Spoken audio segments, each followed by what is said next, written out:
Ассалаумалейкум достар. Көптен бері біраз шыға алмай жатырмыз, себебі бізде Алматы облысында әлі күн суытып, мұз қата қойған жоқ. Сондықтан қыстық балықтың уақыты келмей жатыр еді. Алла бұйыртса бүгін қыстық балықты қалай және не істеу керек екенін көрсетпекпіз. Сондықтан қазір жолға жиналып жатырмыз. Алла амандық берсе, балықта кездескенше. Міне келдік. Алла бұйыртса балық алайын қазір. Бәріміз шуылдап жүрді.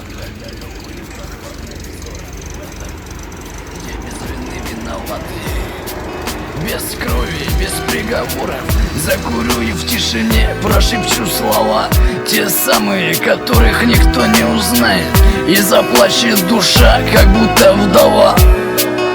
И ночь тишиною растает, тишины хочу от зари до зари.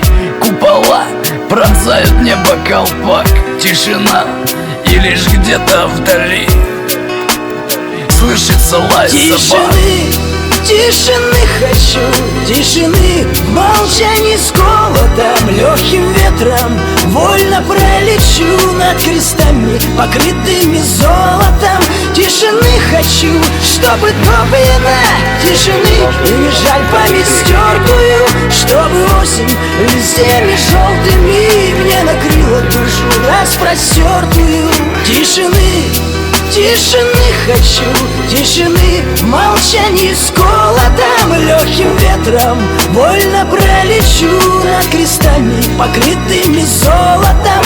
Тишины хочу, чтобы топлена тишины, и не жаль память стертую, чтобы осень листьями желтыми мне накрыла душу распростертую.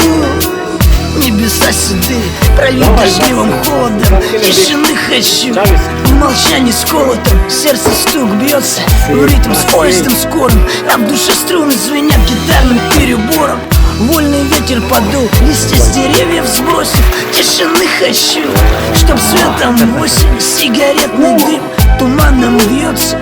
Пусть проплачется небо, дождем прольется. Тишины хочу в этом мире шатком, тишины, и с неба слезы украдкой. Золотая осень осыпает закладки, оставляя листья желтые в моей тетрадке. Все пройдет, и дождь прольется, все плохое улетит.